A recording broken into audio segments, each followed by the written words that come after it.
Señoras y señores, tengan ustedes buenas y cordiales noches.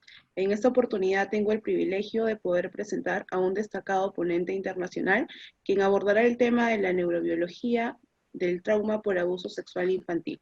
Ponencia que está a cargo de nuestro invitado Luis Bravo Pérez, quien participará desde Nicaragua. Él es licenciado en Psicología con mención en el área clínica, especialista en neurociencias, especialista en psicopatología forense, especialista en neurofisiología humana y licenciado en criminalística. Bien, doctor Luis, podemos comenzar. Bueno, muchas gracias. Buenas noches a todos. ¿Me escuchan bien? Perfecto. Entonces vamos a iniciar, ¿verdad? En este apasionante mundo de la neurobiología del trauma del abuso sexual. Y iniciando nos preguntamos qué ocurre en el cerebro cuando estamos ante un trauma psicológico de tipo de abuso sexual.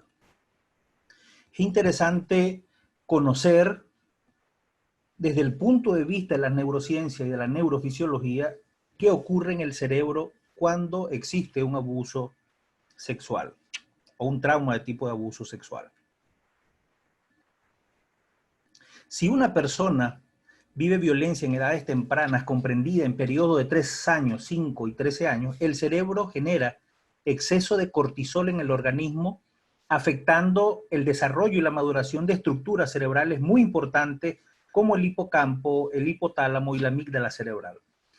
Y a partir de este pequeño párrafo vamos a ir abordando punto por punto lo que es la neurobiología del trauma del abuso sexual y sus consecuencias neurofisiológicas. Pues recuerden que todo en el cerebro, toda acción va a generar una reacción en nuestro cuerpo. Todo lo que percibimos a través de los sentidos va a repercutir en el cuerpo humano, sea para bien o sea para mal. Y seguimos avanzando con este concepto. Primero vamos a hablar un poco de lo que es el cerebro humano, esta estructura que al nacer pesa aproximadamente entre 350 gramos, y en la etapa adulta llega a alcanzar un peso promedio entre 1.300, 1.400, inclusive hasta 1.500 gramos, que posee más de 100.000 millones de neuronas, y existe una interconexión, pues, completo, desde la cabeza hasta nuestros dedos de los pies. Entonces estamos interconectados a través de este órgano maravilloso que se llama el cerebro humano. Y nos preguntamos, ¿qué es el trauma psicológico? Como decía Augusto Comte, no se conoce una ciencia si no se conoce su historia. Y nos preguntamos, ¿qué es el trauma psicológico? ¿Y por qué nos preguntamos qué es el trauma psicológico? Ah, bueno, porque es interesante saber que ¿cuál es la definición de este señor llamado trauma psicológico?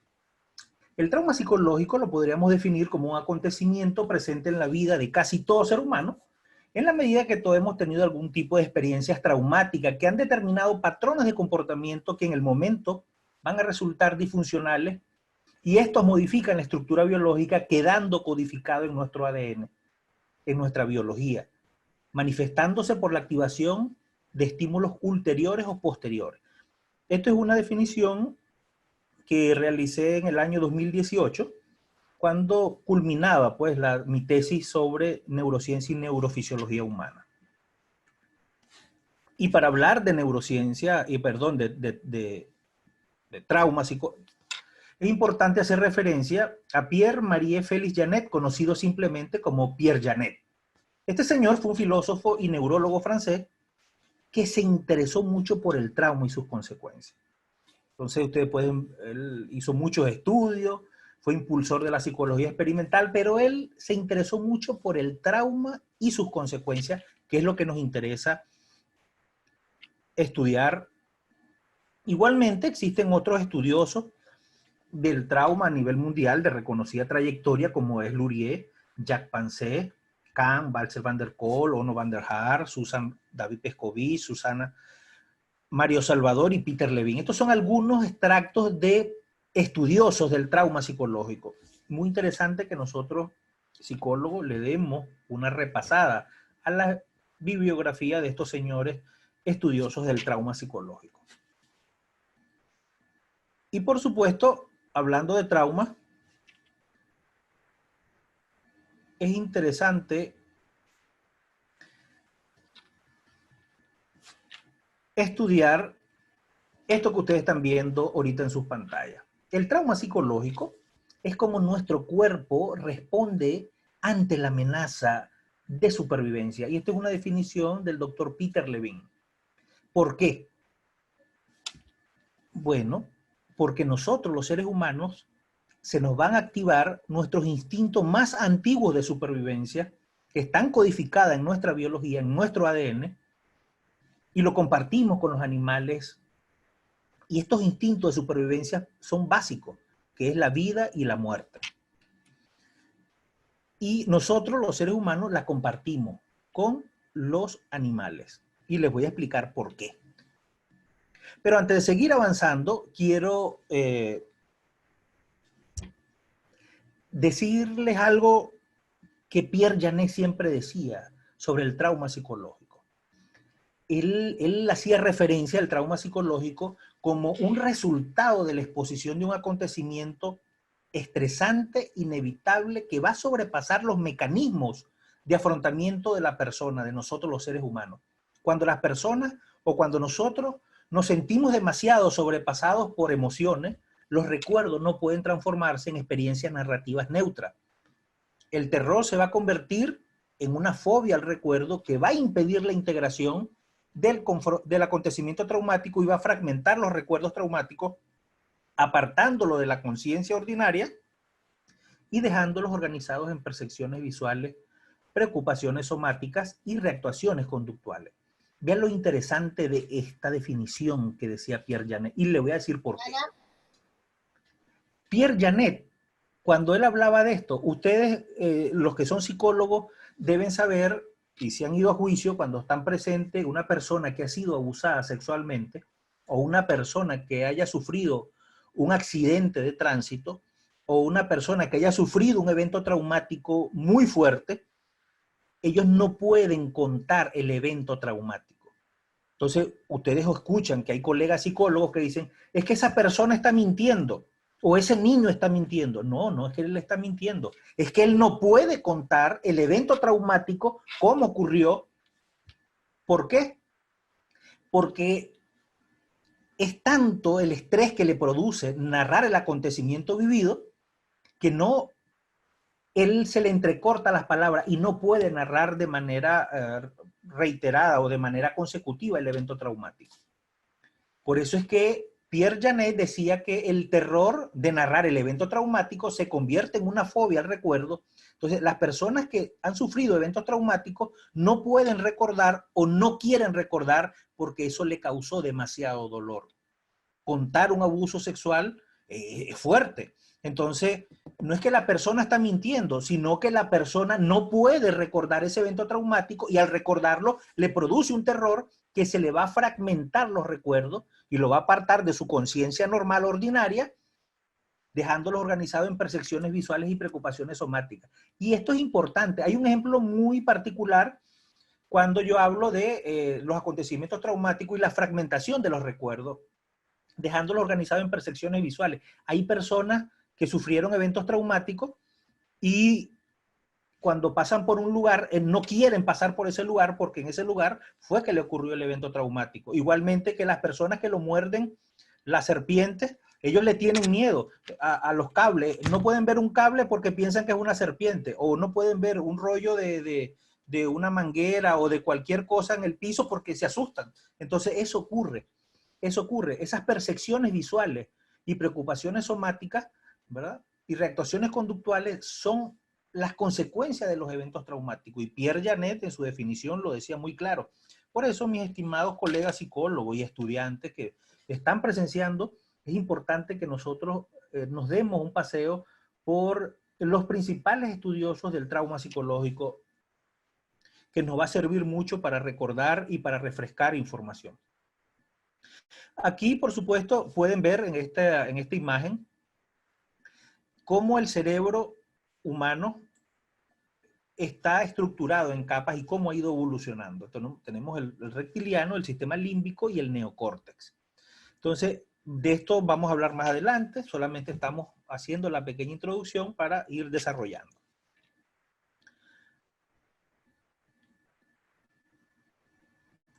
Aquí tenemos, ¿verdad? Lo que le acabo de hablar de Pierre Janet, de los eventos traumáticos.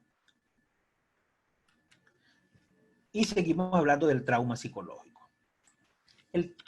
Cuando se experimenta una serie de síntomas extraños que nadie es capaz de explicar, es posible que procedan de una reacción traumática frente a un incidente del pasado que tal vez ni siquiera pueden recordar. Esto es parte de lo que le acabo de explicar. Sabemos que con el trauma la mente se va a alterar de manera profunda y el trauma se origina como una respuesta en el sistema nervioso. Y no se origina en un evento. El trauma no es un evento. El trauma está en el sistema nervioso y no en el evento traumático que ocurrió. Y esto lo dice y lo asevera el doctor Peter Levine, que es uno de los estudiosos contemporáneos actualmente del trauma psicológico. Por ejemplo, si una persona ha sufrido abuso sexual, se va a ver inicialmente protegida de la reacción emocional e incluso es posible que no recuerde con claridad o que sienta que no ocurrió en realidad dicho evento. Lo que le acabo de explicar, las personas cuando sufren un evento, en este caso el tipo de abuso sexual, que es el que vamos a abordar, no es que se le olvidó que esté mintiendo, es que él no va a recordar con claridad el evento traumático porque eso le produjo mucho dolor. Y cuando yo hablo de dolor, no es el dolor físico, sino el choque, el bloqueo mental. Recuerden que el cerebro es un órgano que no le gusta pensar. El cerebro no le gusta pensar. El cerebro trabaja por evocación de recuerdo. Por eso, más adelante lo vamos a hablar en edades tempranas. Cuando un niño de 3 a 13 años ve violencia en su casa, ve droga, ve que sus padres son irresponsables, ve que abandono, ve maltrato, ese niño, en sus principales estructuras, el cerebro va a guardar toda esa información. El cerebro trabaja como un procesador. El cerebro trabaja como un computador. A usted le gusta un tipo de música, a usted no le gusta todo tipo de música. Y usted cuando va a escuchar música, usted agarra su teléfono y usted va o a la emisora de radio que le pone la música que a usted le gusta. Entonces, ¿por qué?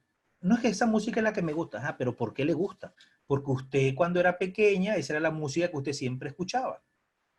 Entonces, o cuando usted fue adolescente, esa música es la que usted escuchaba. Entonces, su cerebro, esa información la tiene guardada en unas estructuras llamadas hipocampo y hipotálamo. Ahí quedan guardaditas, pues.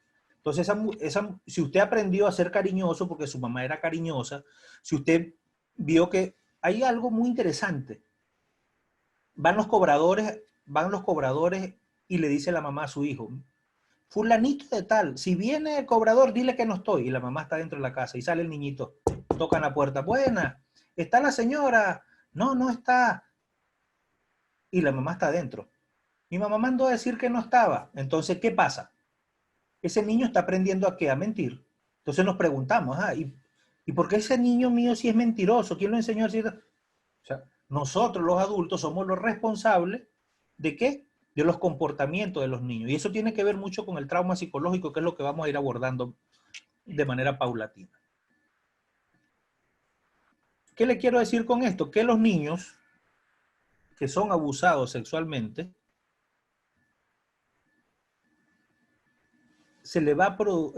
van a producir eventos por la cantidad de una activación neurofisiológica, que eso lo vamos a ver más adelante.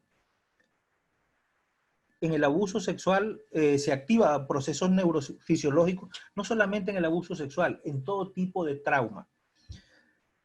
¿Qué pasa? Y esto lo vamos a ver más adelante. No me quiero adelantar. Cuando nosotros estamos ante un evento traumático, se activan estructuras del cerebro y una de ellas es la amígdala cerebral. Ella manda una información a la hipófisis activa las glándulas suprarrenales a través de la sangre y inyecta cortisol en la sangre. Entonces, ¿qué pasa cuando estamos ante eventos estresantes constantemente? Y esto lo vamos a ver más adelante. Se va a activar un conjunto neurofisiológico, procesos alterados, donde va a modificar hasta nuestro comportamiento, nuestra manera de pensar, nuestra manera de hablar, nuestra manera de ser. Y esto es interesante desde el punto de vista de la neurofisiología y de la neurociencia. Estos eventos traumáticos son mecanismos de defensa. El cerebro, cuando estamos ante eventos traumáticos, el cerebro automáticamente lo que quiere es sobrevivir y por supuesto va a generar mecanismos de defensa. Y uno de esos mecanismos de defensa es la disociación y la negación. ¿Por qué? Porque nos va a permitir navegar a través de esos periodos críticos mientras esperamos que llegue un momento y un lugar seguro para que estos estados alterados se concluyan. Existe lo que se llama la homeostasis, un equilibrio. Cuando nosotros estamos ante eventos traumáticos, ¿qué es lo que quiere el cerebro? Sobrevivir automáticamente. Yo tuve un caso donde una niña, una adolescente de 16 años, fue abusada, fue violada, llegando a su casa, después de una fiesta. La abusaron tres hombres, y cuando yo la atendí, ella, ¿qué me dijo? Hola, ¿cómo estás? Está hablando al rapport para la atención psicológica. Ella me dijo que estaba bien. No, estoy bien. Entonces, cuando traté de abordarla y me decía que estaba bien, ella nunca me dijo que estaba mal. ¿Pero por qué? Porque era un qué. Ella negaba el evento traumático. ¿Para qué? Para que eso no le causara ningún tipo de daño posterior.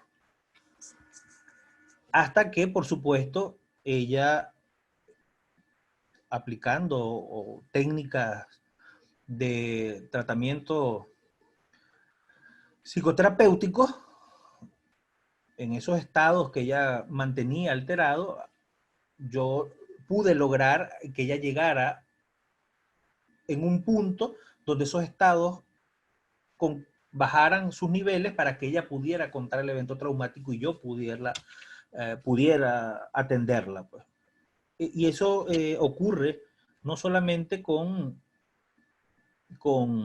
los que son abusados o las personas que vivieron guerras, sobrevivientes a eventos, catástrofes naturales, también a eventos de tipo de abuso sexual y accidentes de tránsito. Igualmente, del mismo modo, ante un trauma, el cuerpo va a reaccionar de manera intensamente, se pone en tensión cuando se está en estado de alerta, se prepara cuando se siente miedo y se va a quedar inmóvil y se derrumba ante la impotencia del terror. Esto es lo que ocurre en los eventos traumáticos. Cuando después del incidente, la reacción protectora de la mente frente al trastorno vuelve a normalizarse, la respuesta del cuerpo también lo hace. Cuando se frustra estos procesos restaurativos, los eventos del trauma se asientan y la persona, es ahí donde la persona se va a traumatizar. ¿Pero qué tiene que ver esto? Claro que tiene que ver mucho con la neurofisiología que vamos a abordar más adelante. Es importante destacar que la psicología tradicional aborda el trauma a través de sus efectos en la mente. Esto significa, ¿verdad?, que si no se tiene un conocimiento, si no tratamos al cuerpo y a la mente como una unidad, vamos a ser incapaces de comprender y curar el trauma en profundidad. No podemos atender el trauma. ¿Qué es lo que? No, usted tiene trastorno de estrés postraumático, perfecto, siéntese aquí. Entonces vamos a hacer terapia cognitiva conductual con usted. Pues no, usted debe atender a la persona como una unidad mente-cuerpo, porque ella también siente dolor, ella también siente malestar, ella también tiene una alteración en su psique y en su cuerpo. Entonces esa persona a lo mejor tiene terrores nocturnos, no puede dormir o come demasiado. Entonces todo eso, el proceso del evento traumático, ¿qué es lo que pasa? Produce una somatización. Entonces la persona, el evento traumático, esta persona vive alterada, vive con estados de ansiedad, vive con estrés, el producto o resultado del evento traumático. Entonces debemos atender mente-cuerpo como una unidad para poder comprender y curar el trauma en su profundidad. Y esto es importante que nosotros los psicólogos lo tengamos en cuenta. Ahora sí vamos a entrar en materia, ir entrando ya en materia desde el punto de vista de la neurofisiología. Vamos a definir rápidamente qué es el trauma psicológico desde el punto de vista clínico y de manera sencilla.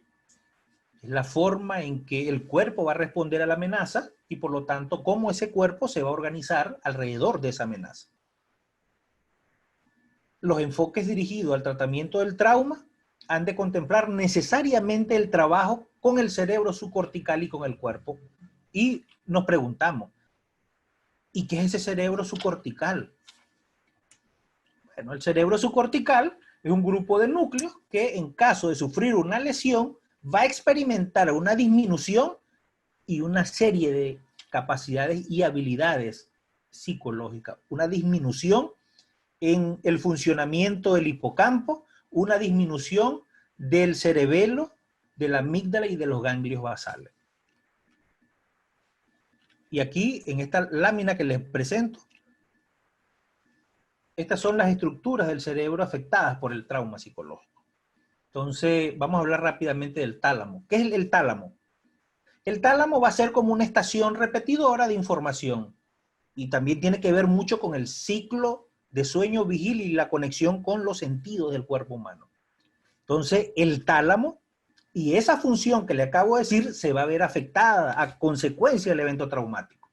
El cerebelo, ¿qué hace el cerebelo?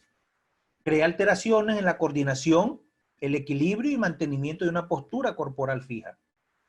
Pero el cerebro, esa actividad también se va a ver disminuida. El hipocampo. El hipocampo es como el almacenador de la memoria. Contextualiza la secuenciación y cuando se atrofia, el hipocampo no genera nuevos recuerdos. Y cuando se atrofia a consecuencia del trauma, no va a generar nuevos recuerdos. Vean lo interesante de esto, porque de esto que le estoy hablando es lo que vamos a hablar más adelante. El hipotálamo, le hablé del hipocampo, es el que controla los procesos físicos automáticos. Y por supuesto, cuando existe un evento traumático, se van a disminuir estos procesos físicos automáticos que produce el hipotálamo. El corte orbitofrontal, esto donde yo me estoy tocando acá, es como una gran centralista telefónica. Recibe del cerebro y del cuerpo información y permite la metarreflexión. Igualmente, esa capacidad de metarreflexión se va a ver afectada por el evento traumático. Y la amígdala cerebral. La amígdala cerebral genera problemas en el reconocimiento de las expresiones faciales que reflejan emociones. Y la amígdala cerebral es como un centro de control de emociones y un centro de activación de alerta cuando nosotros estamos ante un peligro. Igualmente, las capacidades de la amígdala cerebral se van a ver disminuidas, lo que se llama una hipoactivación. Y ustedes saben que es peligroso la amígdala cerebral en estado de hipoactivación. ¿Por qué? Cuando existen eventos traumáticos ocurre algo muy interesante en esas estructuras que yo le acabo de hablar, y en el hipocampo y en el hipotálamo, e inclusive en la amígdala cerebral, que se llama la apoptosis neuronal. ¿Saben qué es una apoptosis neuronal? Es que la cantidad de estrés que nosotros recibimos a través de nuestros sentidos activan a través de la amígdala cerebral las glándulas suprarrenales, que vamos a ver más adelante, y la cantidad de cortisol que genera las glándulas suprarrenales matan las neuronas de la estructura del hipocampo y del hipotálamo.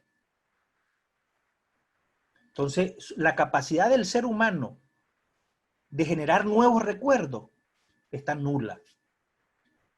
Las capacidades de controlar los procesos físicos automáticos quedan nulas. ¿Por qué? Porque la cantidad de células neuronales muertas por la cantidad de cortisol afectaron estas principales estructuras del cerebro. Tenemos también la circunvolución cingulada, esta que ustedes pueden ver acá en azul. Interviene en el comportamiento de la supervivencia.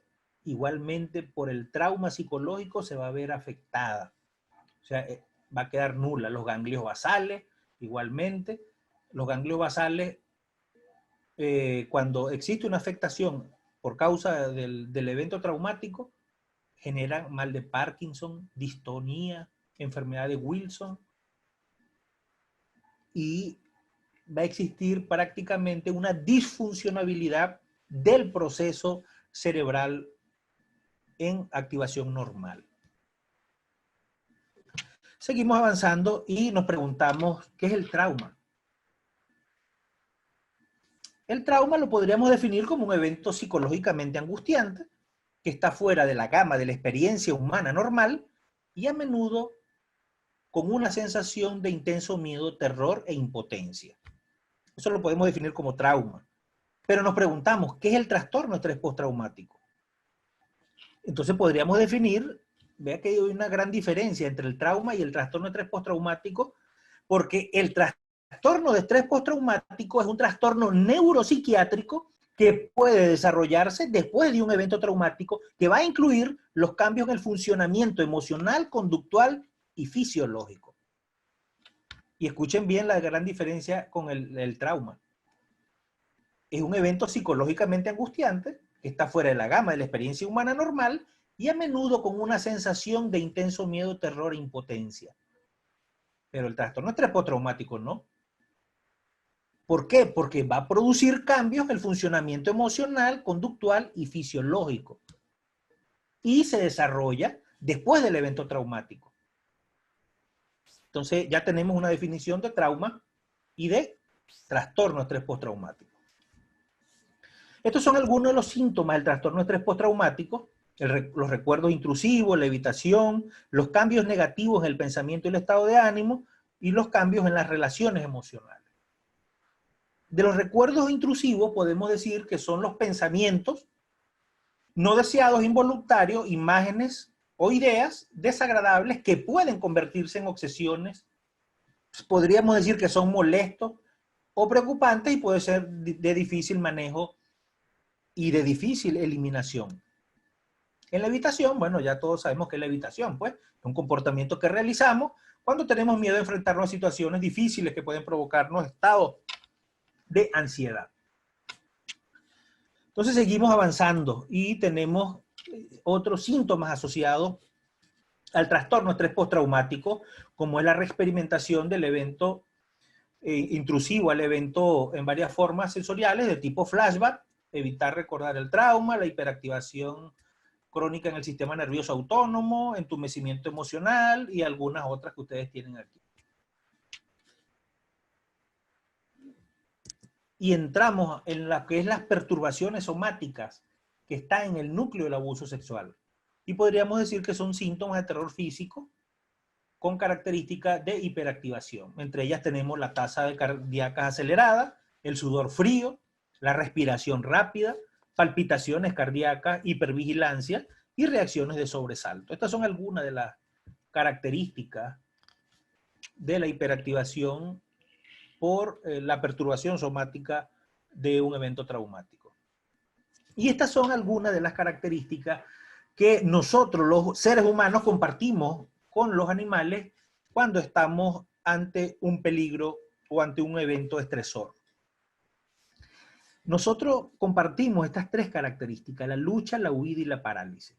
Cuando estamos ante en este caso vamos a hablar del abuso sexual, cuando estamos frente de un abusador sexual, tenemos tres opciones. Luchamos para defendernos, si estamos en condiciones de igualdad. Si no estamos en condiciones de igualdad, vamos a buscar cómo nosotros poder escapar de ese evento o buscar el descuido del victimario o de la persona que está ocasionando el abuso. O si no, esa persona, si no podemos, nos paralizamos, nos quedamos quietos. ¿Y cuándo nos quedamos quietos? Cuando ese abusador agarra un cuchillo o una pistola o un arma de fuego y nos dice: si gritas te voy a matar. Si le dices a tu papá y a tu mamá, los voy a matar. Entonces, ¿qué hacemos nosotros? Quedarnos quietos, quedarnos paralizados. ¿Por qué? Porque el cerebro, como les dije, lo que quiere es sobrevivir al evento. El cerebro lo que quiere es sobrevivir. Y como decía el doctor Facundo Manes, nosotros somos cerebros con patas. El doctor Facundo Manes es un neurocientífico argentino y él dice eso, pues el ser humano es un cerebro con patas, pues, de una manera jocosa, pero es la verdad. El cerebro humano evolucionó y desarrolló este cuerpo llamado exoesqueleto o cuerpo humano, que está contemplado por músculos, una estructura ósea y una estructura muscular. Y además esa estructura muscular y ósea está formada por nervios. Y esto es interesante. Vea por qué es interesante esto. Porque nosotros, los seres humanos, ante los eventos traumáticos, o luchamos, o nos vamos del evento, o nos quedamos quietos. Y eso es lo que hace el cerebro humano. Tratar de sobrevivir a los eventos traumáticos. Y cuando no puede sobrevivir, se queda quieto. Entonces ahí donde el cerebro se desconecta la mente del cuerpo. Y es ahí donde las víctimas de abuso sexual dicen que figúrese cuando están narrando el evento, dice, es que parecía que se detuvo el día o se detuvo la noche y no avanzaba. Y no es que avance, el tiempo sigue avanzando. Lo que pasa es que el cerebro se desconecta del cuerpo para no sentir el abuso que está viviendo. Entonces, el cuerpo, el ser humano percibe que todo está ocurriendo de manera lenta, que existe una lentitud, pero no es que está lento. Es que el evento, los abusadores siguen abusando de manera rápida, pero nosotros lo percibimos de esa manera. Igualmente cuando sobrevivimos a un accidente de tránsito o cuando sobrevivimos a eventos estresantes fuertes, percibimos que todo pasa lento. No es que pasa lento. Es que el cerebro se desconecta de la mente, existe como una desconexión de la mente-cuerpo para el cerebro, para que el cerebro pueda sobrevivir al evento traumático. Y seguimos avanzando. Estos son los mecanismos del sistema nervioso implicados con los eventos traumáticos. Tenemos la amígdala cerebral, que funciona como una alarma rápida, sin evaluación. El sistema nervioso autónomo, que comprende el sistema simpático y parasimpático, pero en este caso el simpático, que va a regular la tensión muscular, el sistema cardiocirculatorio, la respiración, los intestinos, las pupilas y la activa alerta. Y también tenemos la respuesta defensiva, pues, que son la activa de lucha, pelea, las pasivas es que quedarse paralizado y no hacer nada. Y eso está implicado, por supuesto, el nervio vago, que de eso vamos a hablar más adelante, de la teoría polivagal de Stephen Porges. Seguimos hablando de esa neurofisiología del trauma del abuso sexual, sobre las reacciones ante el peligro. Por supuesto, la que le dije, la respuesta de lucha, huida y parálisis, que compartimos con los animales y están codificadas en nuestra biología. Los mecanismos del sistema nervioso implicado, la amígdala, el sistema nervioso autónomo, lo que le acabo de nombrar ahorita, y la respuesta defensiva de lucha y pelea, o paralizarse y quedarse quieto y no hacer nada. Y aquí está implicada la teoría polivagal de Stephen Porges, que nos refiere a las emociones y el apego, la comunicación y las autorregulaciones fisiológicas. Y esta teoría polivagal hace referencia, este es el doctor Stephen Porges, es una teoría neurofisiológica, psicofisiológica y filogenética enunciada por el doctor Stephen Porges de la Universidad de Illinois. Según esta teoría, gran parte de la conducta social y las emociones tienen importantes condicionantes fisiológicos, los cuales son una consecuencia del peculiar modo en que los mamíferos han resuelto la regulación del sistema nervioso autónomo a través del nervio vago. Y el nervio vago es, aquí, este es el nervio vago, donde tengo el cursor, estos nervios que están en amarillo, ese es el nervio vago. ¿Pero qué tiene que ver el nervio vago? Bueno, el nervio vago tiene que ver. Ustedes saben que cuando ustedes van a dar una conferencia o cuando iban a clase, su profesor le decía, usted tiene que exponer, y usted no quería exponer y se le secaba hasta la garganta cuando usted se paraba frente a todos sus compañeros y le daba así como algo en el estómago, como unas maripositas, y usted que le provocaba ir al baño, le daba sed, se le resecaba la garganta. Bueno, eso es la activación del nervio vago ante eventos estresantes. Ese es un ejemplo muy común, pues, que nos ocurre a nosotros. Entonces, igualmente, cuando estamos ante eventos estresantes, los delincuentes, ellos se fijan en nosotros cuando nosotros tenemos miedo. Nosotros, a través del nervio vago, nuestras facciones cambian, nuestro tono de voz. Entonces, cuando estamos ante un peligro, indiferentemente sea cual sea, nos va a cambiar el tono de voz y la expresión facial de la cara. Vean lo interesante de esto. Entonces, esta es una teoría muy interesante de Stephen Porges, neurocientífico. Está en mi página. Yo tengo una página que se llama Neuropsique Consulting Training, es un grupo y ahí está ese libro, lo pueden descargar de manera gratuita, está en Facebook. Se llama Neuropsique Consulting Training, es un grupo y ahí está ese libro y lo pueden descargar de la teoría polivagal. Bueno, este es el sistema nervioso autónomo, le voy a hablar rápidamente porque de este sistema nervioso autónomo y cómo influye también en estos eventos traumáticos y cómo nosotros cambia nuestra neurofisiología y nuestra fisiología humana. La función principal del sistema nervioso autónomo es mantener el equilibrio del medio interno, la homeostasis es equilibrio, y controlar las funciones involuntarias del cuerpo. Ante un evento estresante, se van a producir funciones involuntarias que están en el sistema nervioso autónomo, que es el controlador. Tenemos un sistema parasimpático y un sistema simpático. Y ahí se van a originar una serie de funciones que se van a generar a través del evento traumático. Por este motivo, podríamos decir que modificar la actividad de la musculatura lisa, las glándulas y los músculos cardíacos en respuesta a la información que proviene de niveles superiores del cerebro ante los eventos traumáticos, especialmente emociones y otros estímulos del entorno, el sistema nervioso autónomo va a ser el controlador. ¿De qué? De nuestra respiración, de nuestros esfínteres.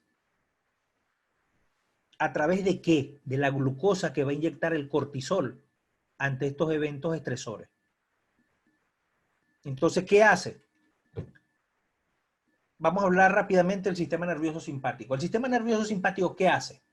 El sistema nervioso simpático va a preparar el cuerpo para situaciones que van a requerir estados de alerta o de fuerza, como en situaciones que van a despertar temor, ira, emoción, vergüenza o situaciones de lucha o huida ante los eventos estresantes o los eventos estresores. En este tipo de situaciones, el sistema nervioso simpático va a estimular los músculos cardíacos para aumentar la frecuencia cardíaca. ¿Y para qué va a aumentar la frecuencia cardíaca? Para que llegue sangre en todo el cuerpo, para que usted se ponga en estado de alerta. Si uno puede enfrentar el evento estresor, usted puede emprender la huida con la energía necesaria y la fuerza necesaria, porque si usted tiene que pelear con el evento estresor, usted lo va a hacer. Porque el cerebro, como les dije, el cerebro lo que busca es sobrevivir a los eventos traumáticos. Eso es lo que busca el cerebro humano. Entonces, ¿qué hace el sistema nervioso simpático? Va a incrementar la retención de oxígeno y va a causar la dilatación de los vasos sanguíneos que van a regar toda la sangre a través del corazón y los músculos y aumentando el suministro de sangre para que usted pueda emprender esa huida. Vean lo interesante de esto. La médula suprarrenal es estimulada para liberar epinefrina. ¿Qué es la epinefrina? Adrenalina. Porque si usted ante un evento traumático, usted se corta, sin querer usted pierde una mano o una pierna, usted va a tener la adrenalina suficiente en su cuerpo para que usted no sienta dolor y usted emprenda la huida y sobreviva el evento traumático. Vean lo interesante de esto. Las fibras simpáticas que se originan en las neuronas, acá en el cerebro, de segmentos torácicos y lumbares de la médula espinal, en el cuerpo lateral, origina la división simpática, que también puede llamar a la división de torácico-lumbar. Salen de la médula y van a viajar por medios espinales y torácico-lumbares hasta que llegan a una cadena de ganglios interconectado que está paralela y muy cerca de la médula espinal de la cadena simpática, con cantidades suficientes de noradrenalina, de adrenalina y de cortisol, de glucosa en la sangre. ¿Para qué? Para que tenga usted la energía suficiente de afrontar el evento traumático. Entonces, ya hablamos del sistema nervioso simpático, ahora vamos a hablar del parasimpático. El sistema nervioso parasimpático está activo durante los periodos de digestión y de descanso. Estimula la producción de enzimas digestivas y estimula los procesos de la digestión, micción y defecación.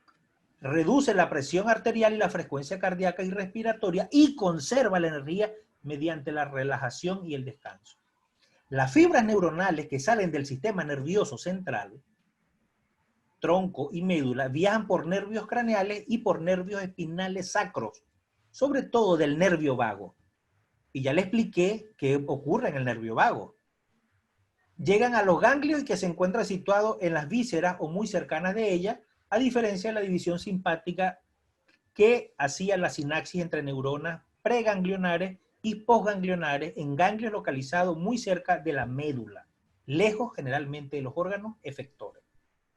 Tanto el sistema simpático como el parasimpático están involucrados en la actividad sexual, al igual que las partes del sistema nervioso, que van a controlar las acciones voluntarias y transmisiones de la sensación de la piel al sistema nervioso somático. Ay, pero ¿qué tiene que ver esto con el abuso sexual? Esto que usted nos está diciendo tiene que ver mucho, mucho. Por eso es importante. El cerebro, mis estimados colegas, el cerebro, esto que está acá, que nosotros pretendemos curar, este órgano que yo tengo en mi mano, que nosotros pretendemos curar como psicólogos, debemos conocerlo a profundidad. Cada una de estas cisuras donde está pasando mi dedo cumple una función en nuestro cuerpo humano. Y por eso siempre lo he dicho. No podemos curar un órgano que no conocemos. Debemos conocer a profundidad este órgano llamado cerebro, mis colegas psicólogos. Y la única manera es estudiándolo y leyendo. Bastante. Porque es la única manera que nosotros podamos, como psicólogos, dar una información fehaciente, podemos curar. Es que usted y todos lo relacionamos y debemos dejarnos ya de quitarnos ese cassette de ser psicólogos chamánicos. El psicólogo es científico, el psicólogo somos profesionales, la psicología es una ciencia, la psicología no es subjetiva, la psicología es objetiva. La psicología, sus estamentos son a base de la cientificidad de la ciencia, el método científico, donde existe planteamiento del problema, objetivos generales, objetivos específicos, el desarrollo, conclusiones y recomendaciones, hipótesis.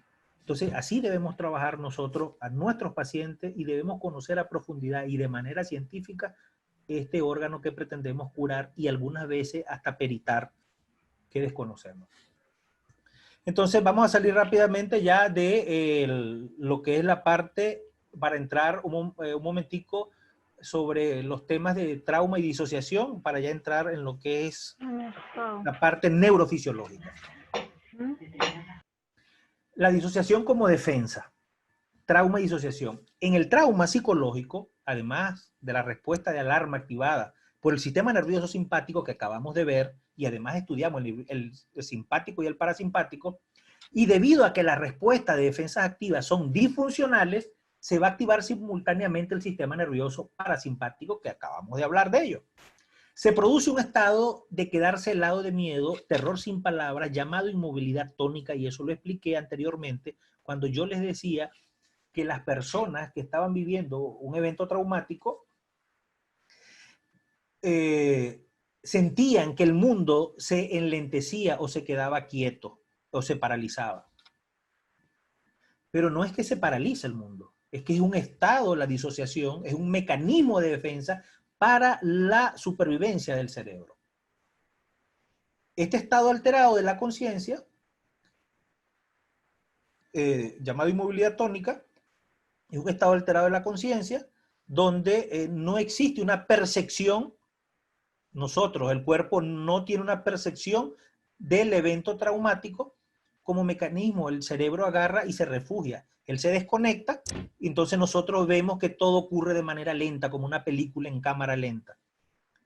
Pero no está ocurriendo nada en cámara lenta. Todo está ocurriendo como debe ocurrir. Lo que pasa es que nosotros lo percibimos. Mira lo interesante de esto.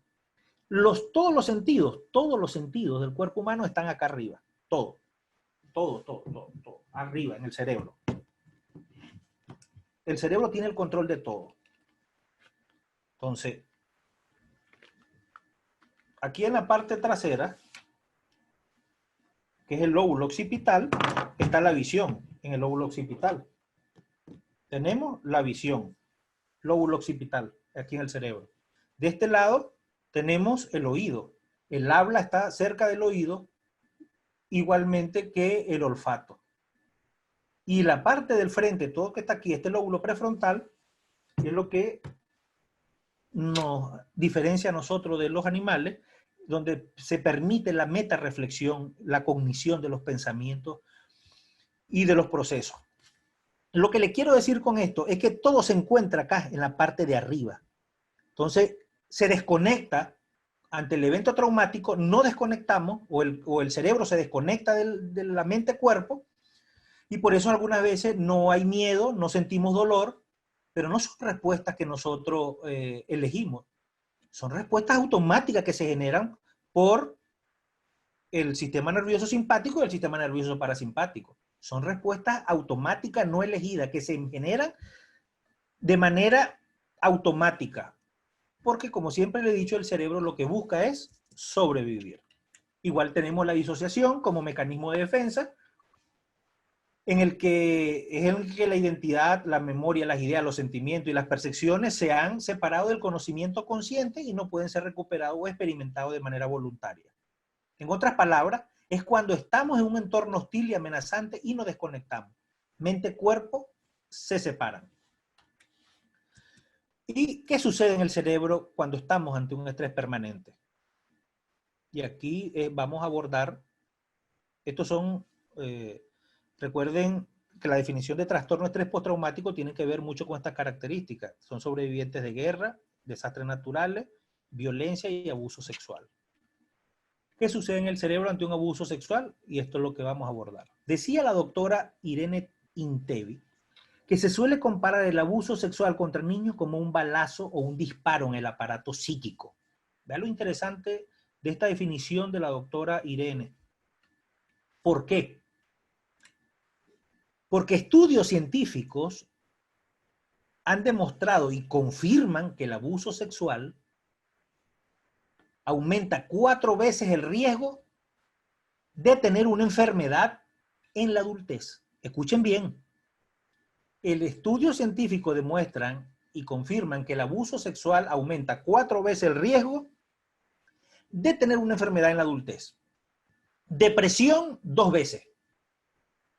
Ansiedad, 3 veces.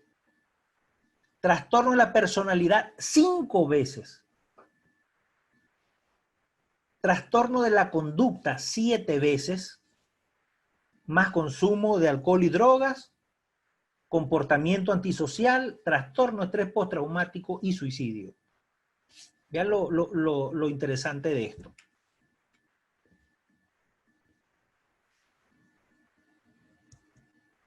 Y vamos a hablar de estas 3 estructuras que son muy importantes y que al ser afectadas por un trauma de tipo de abuso sexual van a alterar la neurofisiología del cuerpo humano. Vamos a hablar de la amígdala cerebral. La amígdala cerebral se trata de una estructura clave para la supervivencia debido a que su principal función es integrar las emociones con los patrones de respuesta correspondiente, provocando una respuesta a nivel fisiológica o la preparación de una respuesta conductual. El principal núcleo, considerado la amígdala cerebral, de emociones y sentimientos en el cerebro, controlando la respuesta y satisfacción de miedo. Participa en gran medida en el control del comportamiento sexual, tanto masculino como femenino, y participa en el control hormonal, además de estar vinculado a la agresividad y además de estar integrado con los procesos inteligentes. La amígdala cerebral está implicada en el aprendizaje de respuestas emocionales aprendidas como reacciones de miedo a distintos estímulos. Tenemos otra estructura muy interesante que es el hipocampo. El hipocampo es una estructura, yo diría que una de las principales o de las más importantes del cerebro. ¿Por qué? Porque el hipocampo va a permitir la contextualización de los procesos mentales ligados a la emoción y ellos determinan el valor de una experiencia almacenada como buena o como mala. Almacena recuerdos a largo plazo y va a actuar como mediador o director de los recuerdos. Tenemos el hipotálamo, que juega un rol importante también para nuestra supervivencia, porque va a ajustar los procesos biológicos necesarios para mejorar la posibilidad de sobrevivir a eventos traumáticos. Controlar las neuronas y las hormonas que navegan por la sangre, se encarga de poner en marcha y coordinar entre buena parte los procesos que van a permitir a sobrevivir, adaptarnos a procesos cambiantes o a situaciones cambiantes. Además de eso, regula los estados de ánimo, de sueño, impulso sexual, hambre y sed, descanso, temperatura corporal. Son algunas de las funciones del hipotálamo. Pero, ¿qué sucede en el cerebro cuando estamos ante un abuso sexual? Nos volvemos a preguntar. Es interesante lo que ocurre. El cerebro genera, ante los eventos estresantes, este cerebro va a generar una respuesta fisiológica que otorgamos ante los inesperados o eventos inesperados o ante condiciones que no van a resultar peligrosas. En este caso, el trauma de tipo de abuso sexual. Cuando estas estructuras que ustedes están viendo ahorita en sus pantallas detectan algo anormal a través de los sentidos, se va a enviar una señal a la hipófisis, que a su vez va a activar por vía hormonal unas glándulas que se encuentran encima de los riñones, las cuales se denominan glándulas suprarrenales, y estas van a liberar una hormona llamada cortisol, lo cual es un activador a mediano y a largo plazo de la sangre. Aquí la van aquí, perfecto, aquí está. Entonces, observen donde tengo el cursor ahorita, esto que está acá arriba es, vamos a suponer que aquí se encuentra la amígdala cerebral y ella manda esta información donde va bajando el cursor acá arriba a las glándulas estas que se encuentran amarillitas, que se llaman arriba de los riñones, glándulas suprarrenales. Ella a través de información de la sangre, hormonal, activan las glándulas suprarrenales, cortisol, adrenalina y noradrenalina. Además de esa, corticotropina. ¿Pero para qué sirve eso? Bueno, como les expliqué, para que el cuerpo, ante un evento estresante, trabaje con mayor eficiencia y usted pueda afrontar el evento traumático. Usted pueda aplicar la lucha, la parálisis o la huida. Entonces, ¿pero qué pasa cuando nosotros estamos permanentemente ante un evento estresante? El cortisol, por momentos o tiempos cortos, es bueno para el cuerpo porque nos va a servir como una alerta. Pero en procesos prolongados o en tiempos prolongados, produce algo que se llama la apoptosis neuronal. Mata las neuronas del hipocampo. ¿Y se acuerda que le dije para qué servía el hipocampo? El hipocampo permite la contextualización de los procesos mentales ligados a ¿qué? A las emociones que van a determinar si un almacenamiento o un recuerdo almacenado sea positivo o negativo. Y como yo les dije, el cerebro no le gusta pensar. El cerebro trabaja por evocación de recuerdos. Si esa persona aprendió, y le voy a explicar a través de un caso ahorita brevemente cómo funciona el cerebro. Yo tuve un caso donde un niño vivía con su papá y su mamá Este niño, a la edad de 5 años, él veía que llegaba su papá borracho, en estado de ebriedad, todos los días a las 6 de la tarde, 6 7 de la noche. Él agarraba su mamá, escondía a su hijo, y este hombre golpeaba a su mamá. Y este niño presenciaba, escondido debajo de la cama de su casa, presenciaba la golpiza que su papá le daba a su mamá. Escuchen bien, y que tiene que ver el hipocampo con lo que lo estamos hablando, que yo le voy a explicar por qué. Este niño de los 5 a los 11 años vivió el abuso de que su papá maltrataba a su mamá, y él no lo vivía de manera directa, pero él lo percibía a través de sus ojos, y esto ocasionaba en él que se activara el cortisol como mecanismo de defensa. Y él, al presenciar los ataques de su padre contra su madre. ¿Pero qué tiene que ver eso? Bueno, ya le voy a explicar por qué. Entonces, este niño, por supuesto, hasta los 11 años vivió este abuso de su padre hacia su madre. La mamá se cansó de tanto abuso y la mamá se fue de la casa y deja al niño con el papá, viviendo con su papá. El papá, la agresión que le tenía a su mamá, ahora se la hacía a su hijo. Lo golpeaba físicamente, verbalmente, y lo abusaba sexualmente. Como su mamá se fue, el papá le dijo a su hijo que por culpa de él su mamá se había ido. Este niño vivió, además, desde los 5 años viendo el abuso de su papá y su mamá. A partir de los 11 lo vivió de manera directa. Además de eso, del abuso físico, lo abusaba sexualmente, y del maltrato físico.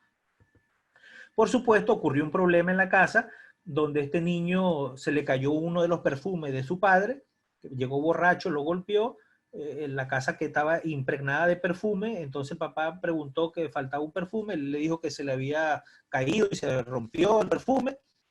Y por supuesto el papá le dio una golpiza, y además de la golpiza le quemó las manos al niño. Cuando este niño, con candela, cuando este niño le estaba quemando el papá las manos, los vecinos escucharon los gritos. Entonces los vecinos llamaron a la policía, llega la policía y por supuesto se produce pues la intervención policial, detienen al hombre y al niño pasa al Ministerio de la Familia y se inicia el proceso judicial, se localizó a la mamá y se le entrega a este hijo a su mamá y se inicia el proceso judicial. Yo atendí a este niño, con paciente mío, y la mamá me decía, mire, yo no puedo, este niño ya no lo soporto. Me dice. Este niño es violento, es agresivo, en la escuela es un desastre total, me quiere golpear, golpea a todos los niñitos del barrio, y bueno, y pare usted de contar.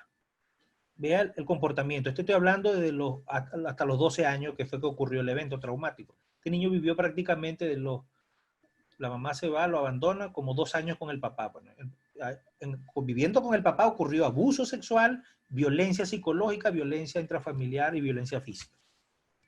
Y violencia sexual.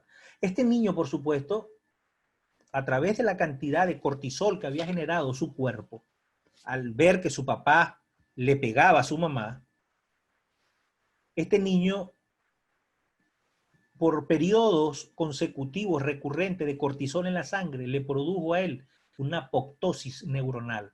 O sea, que el cortisol, la grande cantidad de cortisol que se le generó en su cuerpo por vivir periodos largos de trastorno de estrés postraumático, de eventos estresantes, le mató las neuronas del hipocampo de este niño, disminuyendo su capacidad de memorizar y de contextualizar. Recuérdense que yo les dije que el hipocampo permite la contextualización de los procesos mentales ligados a la emoción, los que van a determinar si el valor de una experiencia almacenada es positiva o es negativa. Y va, además de eso, va a actuar como un mediador o directorio de los recuerdos. Vean lo interesante de esto. Este niño, por supuesto, de tanto cortisol en su sangre, le produce una apoptosis neuronal y le produce una hipoactivación de la amígdala cerebral. O sea, que la amígdala cerebral se le disparó. Este niño era agresivo con su mamá, agresivo con los niños de la escuela, agresivo con las niñas, más todavía con las niñas, y golpeaba a todos los niñitos de la escuela. ¿Por qué? ¿Por qué este niño fue agresivo? Ok, les voy a decir por qué. Por la cantidad de cortisol y de la hipoactivación cortisol en el hipocampo, en el hipotálamo y la amígdala cerebral. Y yo le hablé de cada una de esas estructuras. La cantidad de cortisol, de glucosa, de adrenalina, noradrenalina, norepinefrina, produjo en él ese estado de ¿qué? De agresividad. Y yo le dije que la amígdala cerebral, ¿verdad?, está implicada en el aprendizaje de respuestas emocionales, como reacciones de miedo y a distintos estímulos. Y el hipocampo, y el hipotálamo juega un rol importante para la supervivencia y va a ajustar los procesos biológicos necesarios para mejorar la posibilidad de sobrevivir a eventos traumáticos. Pero cuando existe mucho cortisol, esas capacidades se van a ver disminuidas. Entonces, este niño violento, ¿por qué era violento? ¿Por qué era agresivo? Por la cantidad de cortisol que le destruyó su capacidad de contextualizar, de razonar y de pensar. Y además de eso, produjo una hipoactivación en la amígdala cerebral. Bueno, este niño, por supuesto, yo lo atendí y empecé a hacer un trabajo científico con él, empecé a hacer una investigación científica. Y le pregunté, ¿por qué te gusta golpear? Le pregunté, ¿te gusta golpear a los niños? ¿Por qué te gusta? Me dice, no, no me gusta golpear a los niños. ¿Por qué eres agresivo? No sé. Yo sabía por qué era agresivo, pero yo quería que él razonara. No me supo decir. Entonces le volví a preguntar, ¿te gusta pegarle a los niños? No, no me gusta pegarle. Pero ¿cómo te sientes cuando le pegas a los niños? ¿Y sabe qué me dijo? Me siento bien. ¿Y saben por qué? Mis estimados colegas, ¿saben por qué ese niño se sentía bien al pegarle a los otros niños? Porque él creaba de manera inconsciente estados agresivos. ¿Para qué? Para que se activaran los procesos de cortisol y produjera una homeostasis, un equilibrio en su proceso neurofisiológico. Entonces este niño necesitaba generar estados agresivos, violentos, para que su amígdala, que no estaba funcionando, generara el cortisol. Él se volvió adicto al cortisol, se volvió adicto a la adrenalina, a la noradrenalina, a la epinefrina. Y su cuerpo de manera inconsciente necesitaba generar estos estados de agresividad y de violencia. ¿Para qué? Para que la amígdala cerebral, que se encontraba hipoactivada, empezara a trabajar y empezara a segregar cortisol en su sangre. Y yo le preguntaba, después que tú hacías todo esto, ¿cómo te sentías? Bien. ¿Te sentías bien? Me dijo, sí. Entonces, cuando empiezo a estudiarlo de manera profundidad, me pude dar cuenta que este niño había creado una adicción al cortisol, que le produjo una afectación, él sin saberlo, que esto produce estados de agresividad, de violencia desenfrenada. ¿Contra quién? Contra su mamá, contra los niños de la escuela, contra su compañerito y especialmente con las niñas. Entonces, estos desórdenes típicos del trastorno de la personalidad, que no vamos a empezar a caer en clasificación del DSM-5, en comportamientos conductuales, eran el resultado de ¿qué? De un proceso neurofisiológico alterado a consecuencia de ¿qué? De un trauma, de un trastorno de estrés postraumático, de un abuso sexual que ocurrió en la vida de este niño. Y lo interesante de esto, hay una película que yo se las recomiendo que se llama, está en Netflix, lo que tengan el programa Netflix, que se llama Dentro de la mente del criminal. Hay un caso que se llama el caso Aaron Hernández. Aaron Hernández era un jugador de fútbol americano, esta es otra, y está en internet, lo pueden ver, y este niño también fue abusado sexualmente, un jugador de fútbol que se ahorcó en la cárcel. Este niño, este jugador de fútbol, cuando en edades tempranas, fue abusado sexualmente. Y se acuerdan lo que yo le dije anteriormente. ¿Qué le dije yo? Que estudios científicos han demostrado que el abuso sexual en edades tempranas de la niñez aumentan 4 veces el riesgo de tener una enfermedad en la etapa adulta. Depresión 2 veces, ansiedad 3 veces, trastorno de la personalidad 5 veces y trastorno de conducta 7 veces. además del consumo de droga, alcohol y el comportamiento antisocial, el trastorno de estrés postraumático y el suicidio. Entonces, para que ustedes observen qué tan dañino es y qué consecuencias neurofisiológicas van a alterar el organismo de un ser humano. Entonces, ya para ir cerrando la parte del cortisol, podemos decir que es una hormona que segrega nuestro cuerpo, específicamente la glándula suprarrenal, que va a tener la función de preparar nuestro cuerpo ante peligros o situaciones límite para responder de forma eficiente las posibilidades de supervivencia. El cortisol en estados altos produce ansiedad, musculatura débil, presión sanguínea alta, problemas de sueño, mareo, envejecimiento prematuro, aumento de peso, dificultad para superar enfermedades virales y bacteriales, deseo de comer alimentos ricos en glucosa, como el azúcar, además de eso, la disminución del deseo sexual. Ya lo que produce el cortisol en estados o niveles altos en el cuerpo humano. Y esto tiene algo que ver mucho, saliéndome del contexto sexual, con respecto a lo que estamos hablando de la pandemia ahorita actualmente, de este llamado señor coronavirus. Las personas que están muriendo, escuchen bien, en este contexto, porque el cortisol en niveles altos, escuchen bien, las personas con cortisol, con niveles altos de cortisol, tienen dificultad para superar enfermedades virales.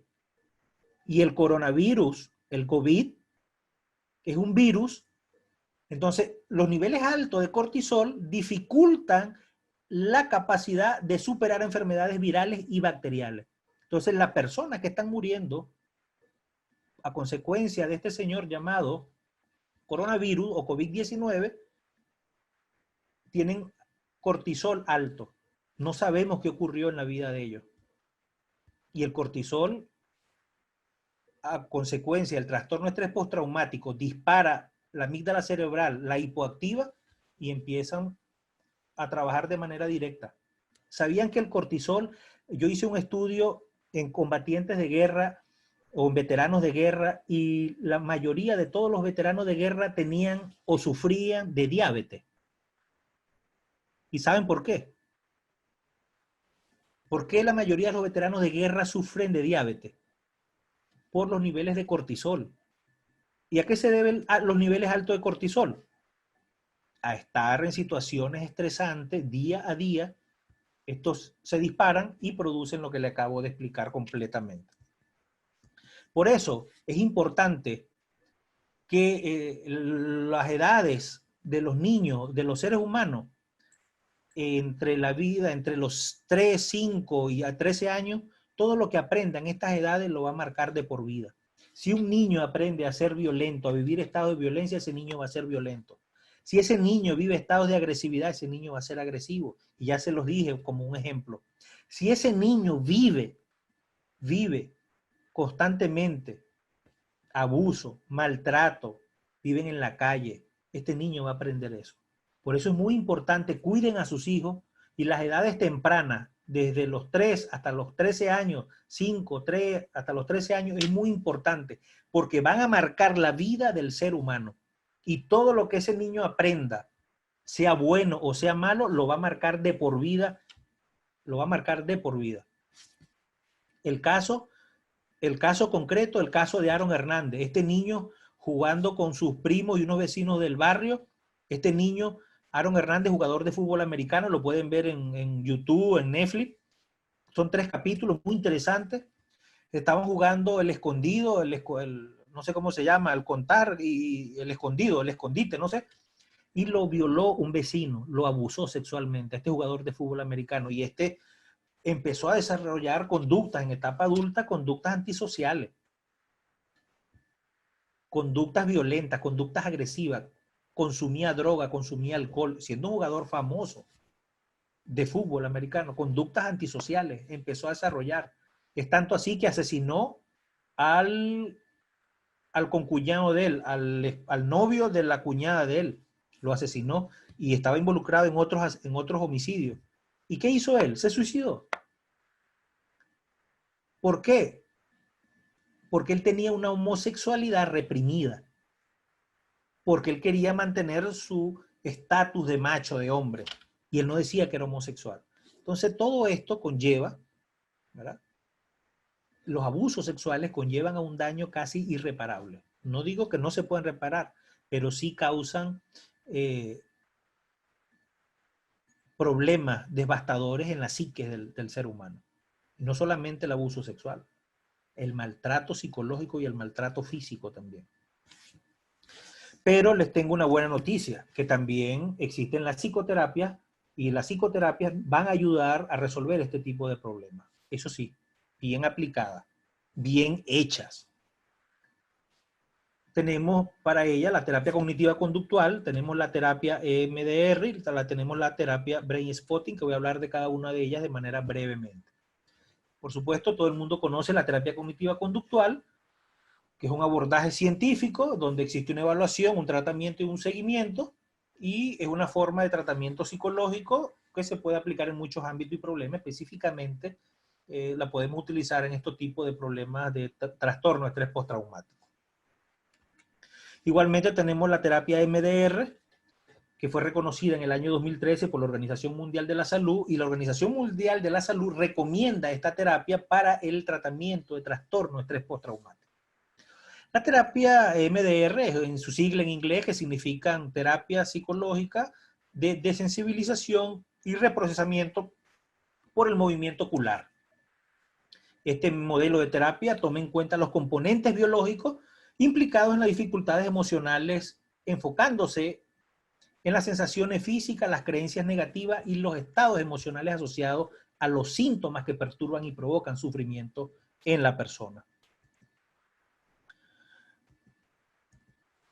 Igualmente tenemos la terapia Brain Spotting, que significa, pues bueno, primero, antes de decirle qué significa, es una herramienta muy útil para el abordaje de diferentes trastornos, sobre todo aquellos en los que se conjuga el componente físico-emocional. Y el término Brain Spotting proviene del inglés brain spot y significa literalmente punto cerebral. Y se trata de un método psicológico innovador que aborda el sufrimiento de forma más profunda y transformadora, ayudando a la persona a curar las heridas emocionales provocadas por un evento traumático o un suceso traumático. El Brain Spotting se desarrolló como un método que se enfoca en conectar las reacciones emocionales y físicas que la persona experimenta en la actualidad con eventos traumáticos ocurridos en el pasado. El objetivo prácticamente de esta terapia es identificar el punto cerebral y liberar las emociones relacionadas con la experiencia traumática que han sido bloqueadas o que se han sido bloqueadas.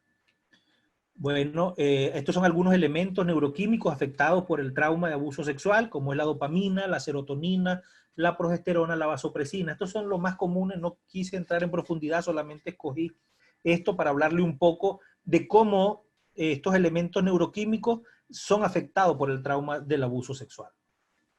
Rápidamente vamos a hacer un paseo por cada una de ellas de manera breve. La dopamina sabemos que está fuertemente ligada y relacionada con los mecanismos de recompensa del cerebro, controla los sentimientos, el amor verdadero, el amor obsesivo, disfrutar la vida, y están sintetizados en neuronas del sistema límbico, de la corteza cerebral y de los ganglios e hipotálamo. Y volvemos a hablar de los hipotálamos. La serotonina tiene una importancia porque ella está involucrada en la producción de cantidades necesarias que radica en funciones cerebrales de las que ésta participa. Algunas de ellas son modular el funcionamiento de neuronas, regular el apetito a través de la sensación de saciedad, el mantenimiento de la vigilia, regulación del deseo sexual, la modulación de la agresividad. Escuchen bien, la serotonina, la modulación de la agresividad y de la ansiedad. Por otro lado, en la producción de algunas hormonas como la melatonina, la falta de serotonina o melatonina en la sangre puede causar aumento de ansiedad y trastornos depresivos. Además, puede modificar las emociones y el estado de ánimo de las personas. Entonces, se va a ver afectada la dopamina y se va a ver afectada la serotonina por los eventos traumáticos. Igualmente tenemos dos hormonas muy importantes, que es la testosterona y la progesterona. La testosterona es una hormona principal en el sexo masculino y tiene que ver cuando existen estados alterados de testosterona con la alteración del carácter, pérdida de la energía y reproducción del tamaño de los testículos. Alteración del carácter. Cuando existen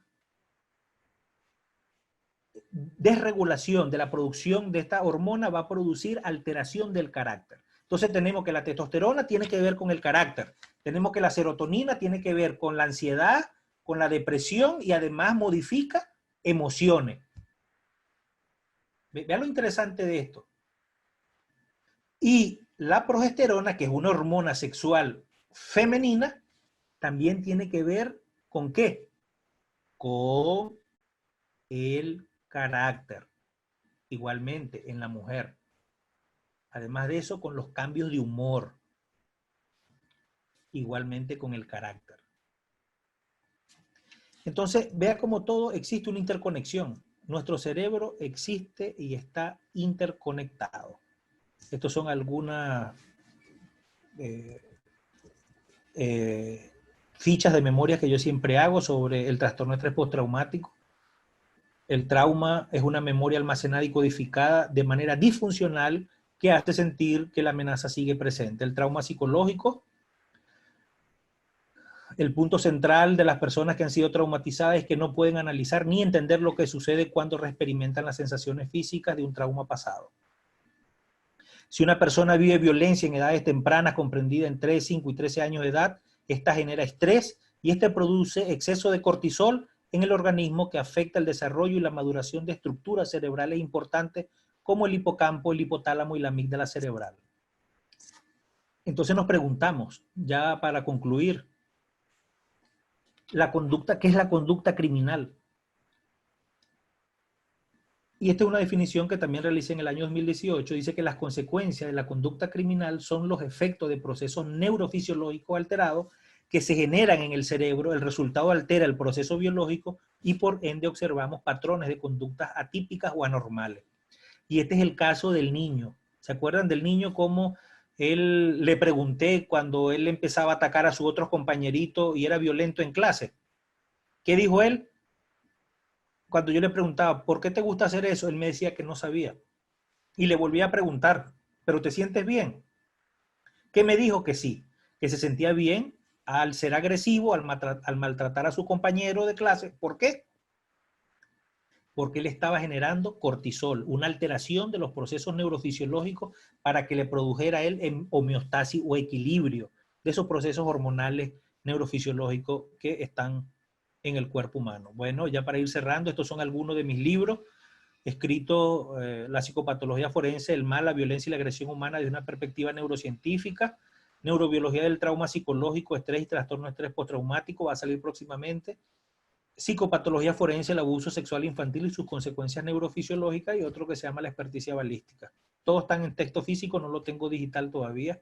Bueno, muchas gracias por su amable atención y quedo a sus preguntas para compartir con ustedes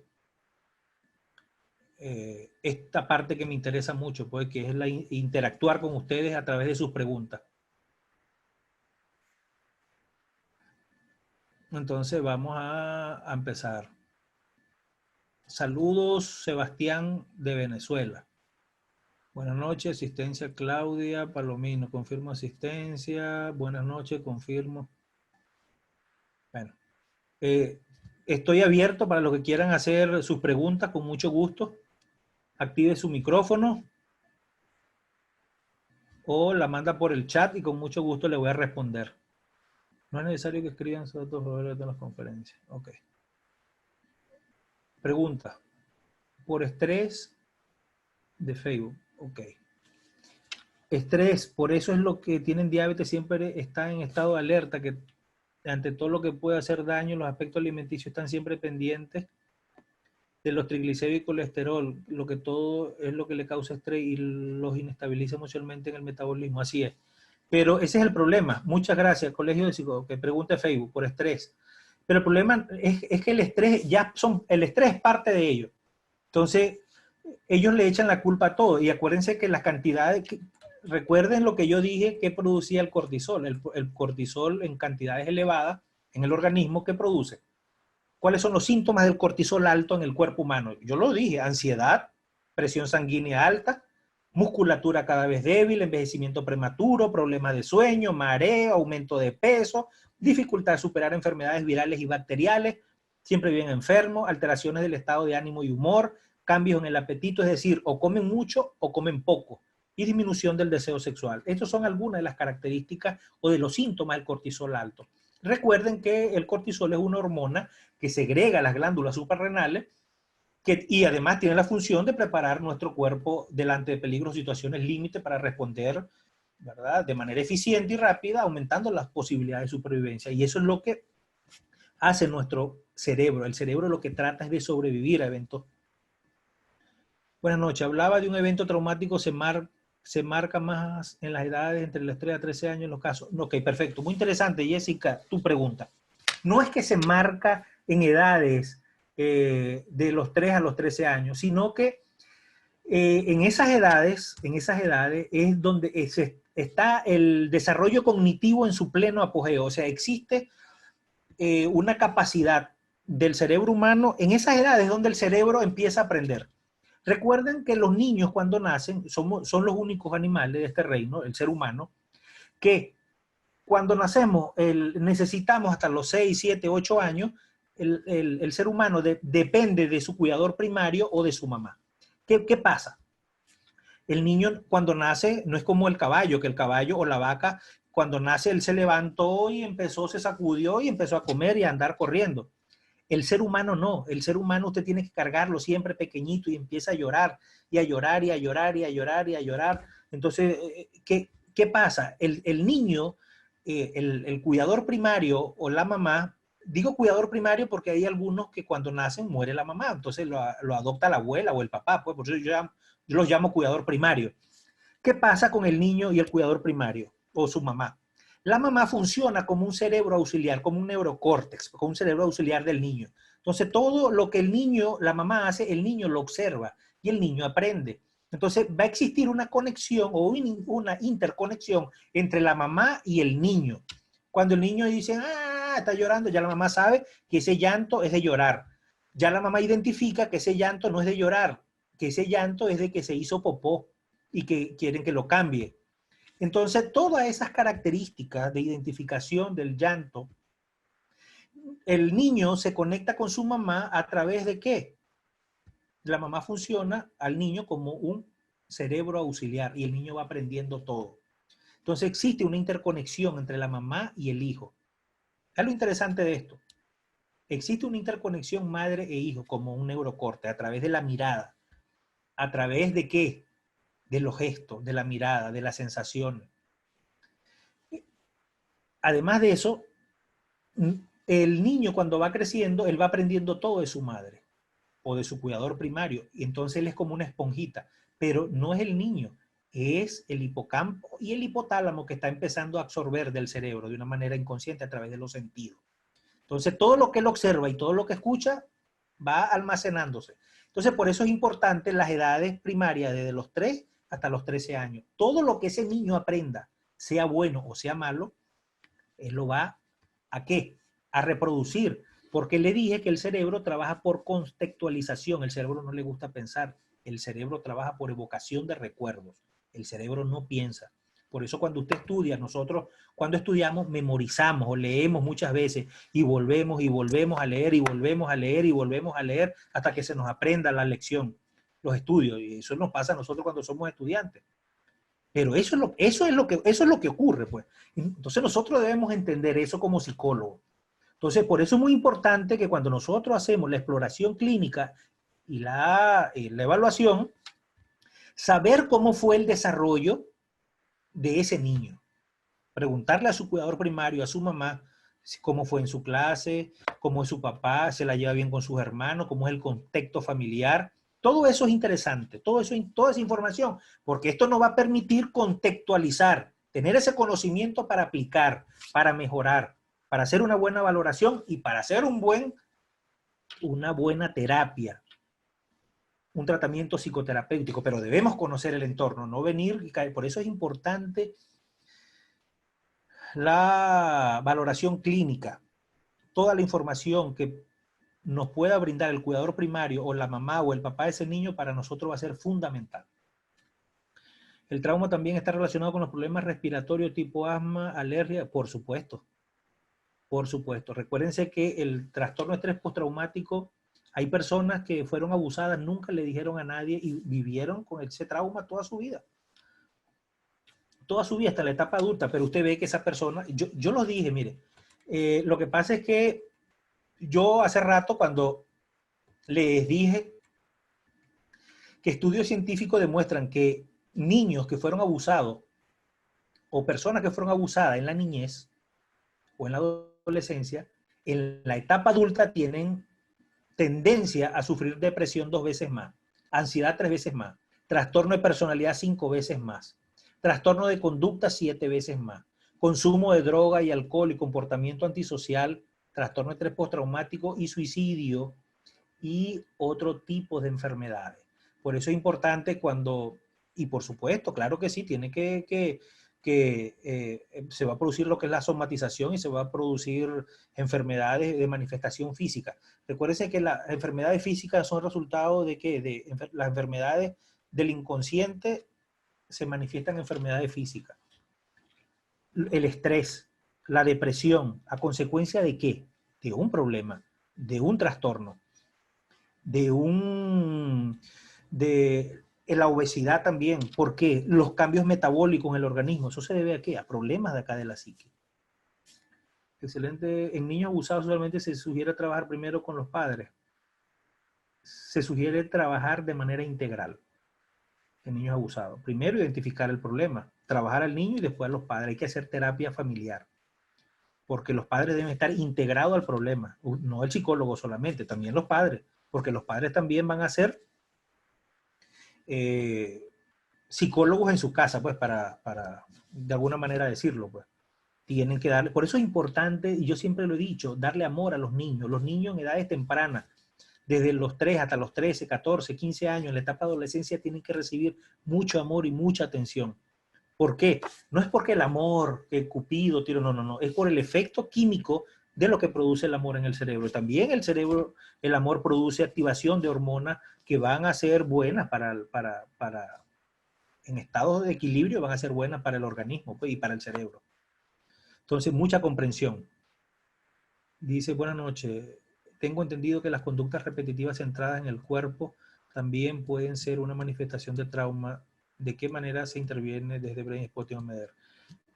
Bueno, yo les dije la técnica, pero ya hablar específicamente de cada una de ellas, aquí solo estudié yo 6 meses, entonces nos va a llevar bastante tiempo.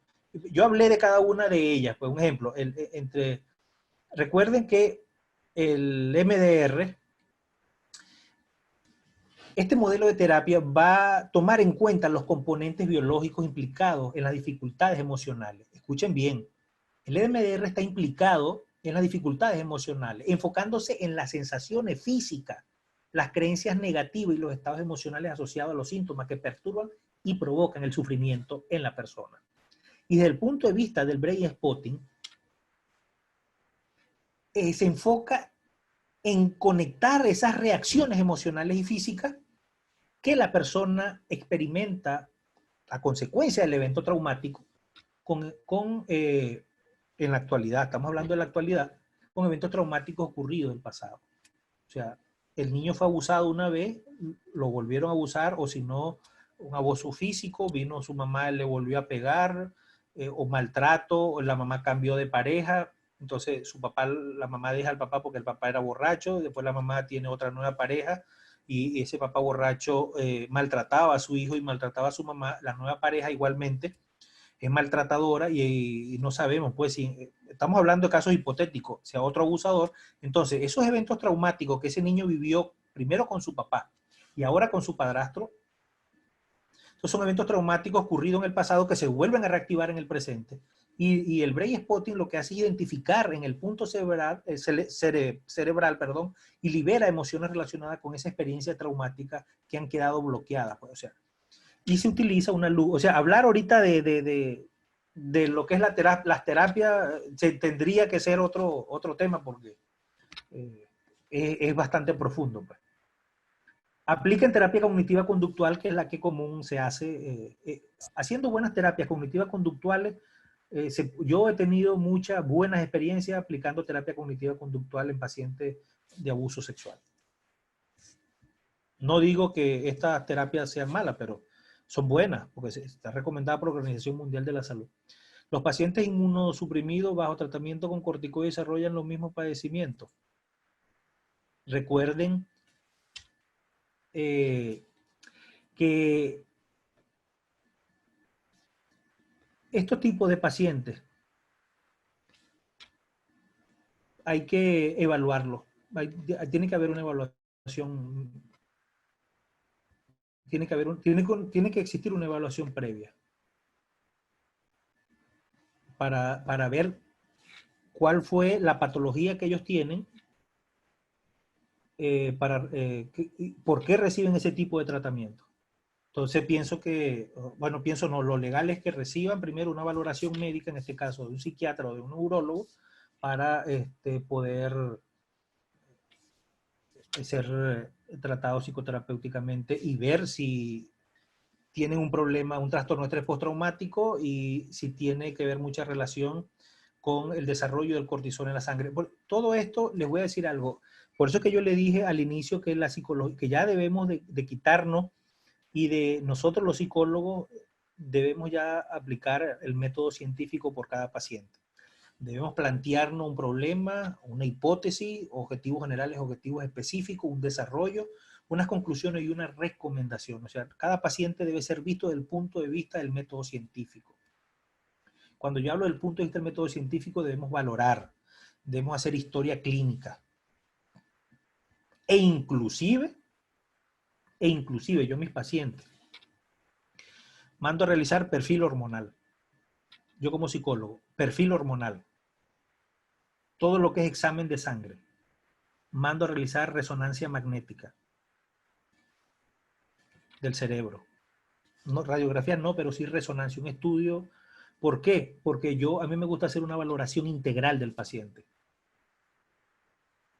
Recuerden que nosotros curamos a este señor que está acá adentro, que es el cerebro. Nosotros los seres humanos somos los únicos, el cerebro es el único órgano del cuerpo que se estudia a sí mismo, a través de nosotros mismos. Nosotros mismos nos estudiamos nosotros mismos, somos los únicos.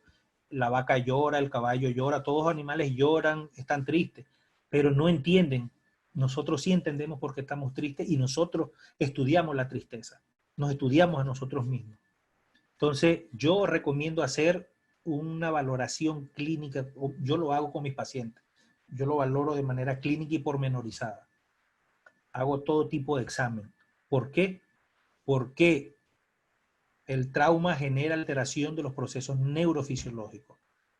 Y eso, por supuesto, como consecuencia trae alteraciones de conducta, que vamos a ver en manifestaciones clínicas, psicopatológicas, cuando vemos un niño con anamnesis, encopresis, con trastorno de estrés postraumático, con trastorno de personalidad, con esquizofrenia, con todo este tipo de patologías que establece el Manual Diagnóstico y Estadístico de las Enfermedades Mentales, inclusive la Clasificación Internacional de Enfermedades, el CIE, es a consecuencia de procesos neurofisiológicos alterados.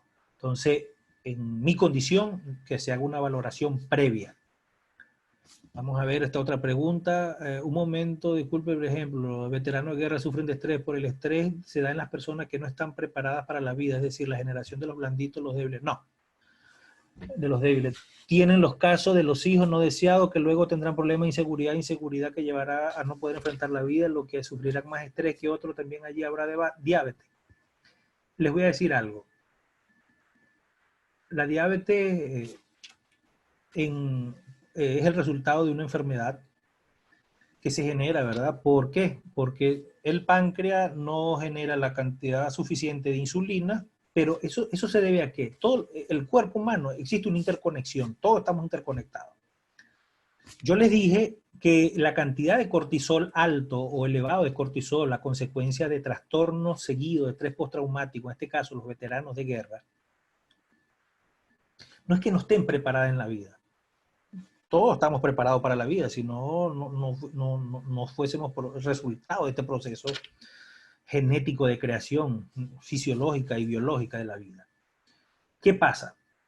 que si la mamá fue diabética y tiene un hijo, este hijo puede nacer con una predisposición genética a la diabetes. ¿Ves? A lo mejor la mamá, pero hay personas que no tienen una predisposición genética. Nadie en la familia es diabético, pero generaron ellos a través de qué? De las cantidades elevadas de cortisol que producen una alteración completa en el proceso neurofisiológico y le desarrolla la diabetes. Sin necesidad de qué? De que sea una persona débil, los blanditos, etcétera, etcétera. Sin necesidad de que exista una predisposición genética. En estos estudios yo pregunté a estos veteranos cuando estuve haciendo y le pregunté que si en la familia, no, nadie es diabético, pero esa persona fue a la guerra. Entonces, ¿ves lo que le generó? Y fue en edad adolescente, fue a la guerra. Entonces él vivió un año de guerra y eso le produjo pues alteración en su proceso neurofisiológico, elevando generales altas de cortisol, que produjo una activación pues cortisol. Mire, todo en el cuerpo, usted come y se activa todo el conjunto digestivo de órganos. Entre el bolo alimenticio, pasa por la garganta, cae al estómago, el estómago a los intestinos y empieza a trabajar todos los órganos sacando los nutrientes. ¿Pasa por qué? Por el hígado, el páncreas, el riñón, filtra y todo. Entonces, ¿qué pasa cuando nosotros existe una descompensación neurofisiológica, no solamente por los alimentos? Las emociones también generan los problemas externos a través de los sentidos, van a generar también patologías. La diabetes, como les dije, hay que estudiar el origen. Por eso es que es importante la valoración clínica, ver si en la familia hay diabéticos, si no existe diabético. Buenas noches, confirmo existencia. Okay. Si existen diabéticos o no diabéticos. Por eso esto es importante. El psicólogo es un profesional integral. El psicólogo es un profesional integral que debe conocer este señor llamado cerebro humano, esto que está acá.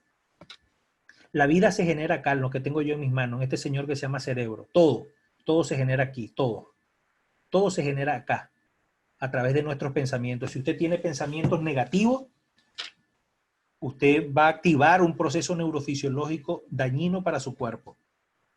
Pero es que tú eres pesimista. No es que eres pesimista, sino que activas procesos. Mire, nosotros somos energía. El cuerpo humano es energía. Y le voy a decir por qué. Los problemas en el cerebro se miden ¿con qué? Con un electroencefalograma, ¿verdad que sí? Los movimientos del cerebro se miden con un electroencefalograma. ¿El corazón con qué se mide? Con un electrocardiograma. Se miden los impulsos del corazón. Entonces, todos somos energía. El ser humano es energía. Y cuando yo hablo de energía, por eso es importante lo que nosotros comemos, cómo nosotros descansamos. Y les voy a decir algo. La sinapsis que se produce en el cerebro de las neuronas, las conexiones sinápticas, ¿qué es eso? Energía. A través de las bombas de potasio. Todo es energía, todos somos energía. Entonces, lo que se produce acá en el cerebro, nuestros pensamientos, es energía. Por eso siempre debemos ser positivos. Entonces, ¿qué pasa cuando existen los trastornos de estrés postraumático o los traumas en la vida? Eso van a apagar la energía, van a apagar el proceso neurofisiológico recurrente y normal del cerebro. Y entonces, al opacar todo lo positivo que se va a desencadenar, enfermedades que se van a generar acá y van a somatizar en nuestro cuerpo. Así de simple. Entonces, eso produce desequilibrio en los procesos químicos, bajo litio, baja serotonina, baja dopamina, bajo cortisol, vasopresina, todos esos niveles van bajos y al descender los niveles químicos del cuerpo produce, por supuesto, enfermedades que se manifiestan, pues, la patología que se van a manifestar en enfermedades, así de simple es la vida, pues, y así es el cerebro. Por eso es importante comer sano, dormir bien. ¿Por qué? Porque el cerebro necesita tener equilibrio, homeostasis. Entonces, el alcohol, las drogas, matan neuronas. Eso mata las neuronas. Los pensamientos negativos o esos pensamientos vividos en edades tempranas, esas conductas aprendidas que fueron negativas, por supuesto que van a tener una repercusión negativa. Eso es como, yo les dije al inicio que el cerebro es un procesador, es una computadora. Si usted le mete información mala, por supuesto que usted no va a tener acceso a información buena. Todo es malo.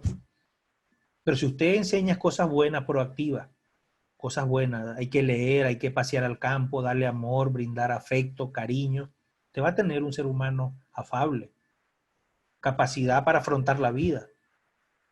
No estoy diciendo que algunos desarrollamos lo que se llama la resiliencia, ¿verdad? Que es la capacidad de afrontar, pero no todos los seres humanos desarrollan esa capacidad.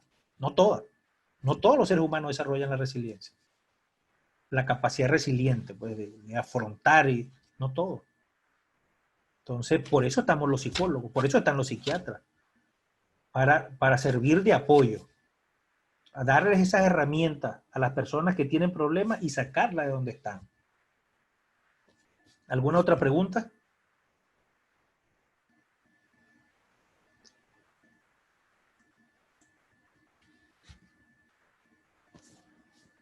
¿Cómo los traumas en la infancia pueden afectar en la consolidación de la satisfacción marital? Por supuesto, yo lo acabo de decir.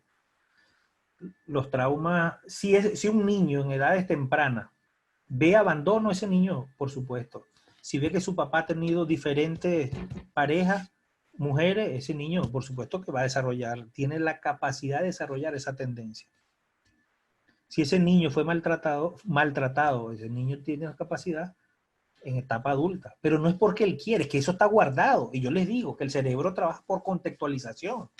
¿Y eso lo hace quién? Yo se los dije, ¿quién lo hace? Eso lo hace que el hipocampo, porque el hipocampo es la estructura que va a permitir contextualizar los procesos mentales ligados a la emoción, que van a determinar si un valor de una experiencia almacenada es positiva, es un recuerdo positivo o negativo.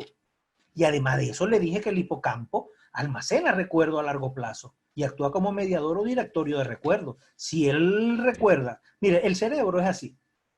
Es como que si usted agarrara su teléfono y yo le dijera ahorita, busque en su teléfono la palabra amor. Le van a salir 500 definiciones de amor en Google, si usted lo busca. Entonces así trabaja el cerebro. El cerebro asocia, de acuerdo al contexto que está viviendo, bajo la percepción de su sentido, él va a asociar la información que tiene almacenada en el hipocampo, en el hipotálamo, y va a permitir esa contextualización de procesos mentales, donde están almacenadas memoria y experiencia. Entonces, por eso es que afecta la consolidación de la satisfacción marital. Claro que la afecta, y ya le expliqué por qué. ¿Otra pregunta?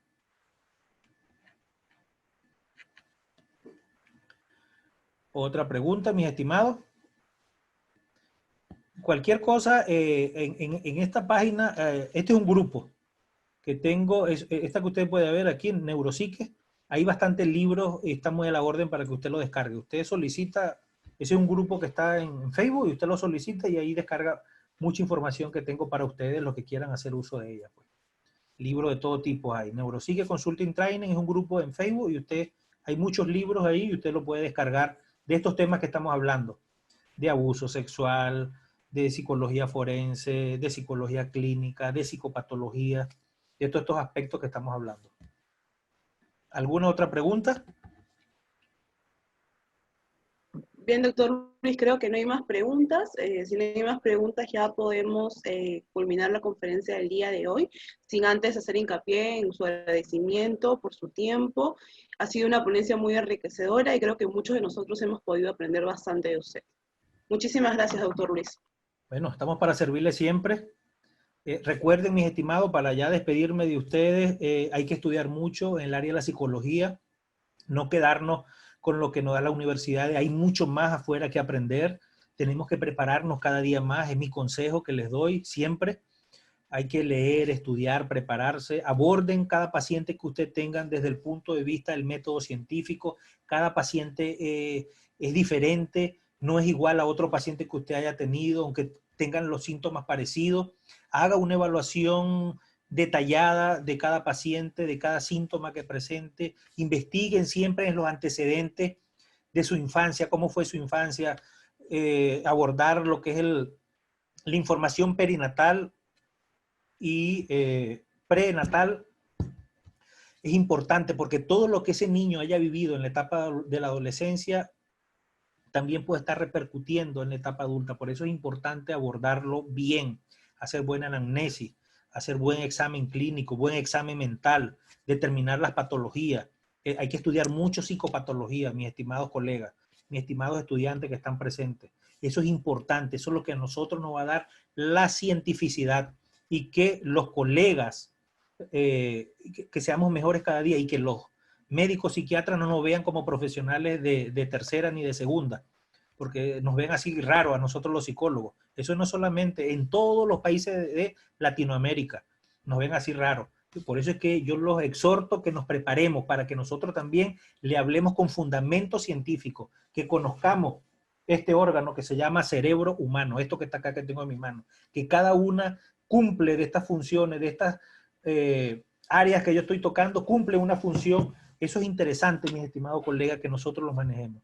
Desde la distancia le envío un abrazo fraternal y que las bendiciones infinitas del Creador de los mundos sea con ustedes y con sus honorables familias. Fue un gusto y un placer haber compartido desde Nicaragua esta grata charla con ustedes. Estoy humildemente a sus órdenes. Muchas gracias, doctor. Entonces me despido. Se cuidan mucho. Y recuerden, hay que estudiar mucho. Nosotros los psicólogos somos profesionales de primera. ¿Por qué? Porque manejamos la salud mental. Y todo se genera acá, en el cerebro, en nuestros pensamientos. Todo. Entonces, muchas gracias. Cuídense.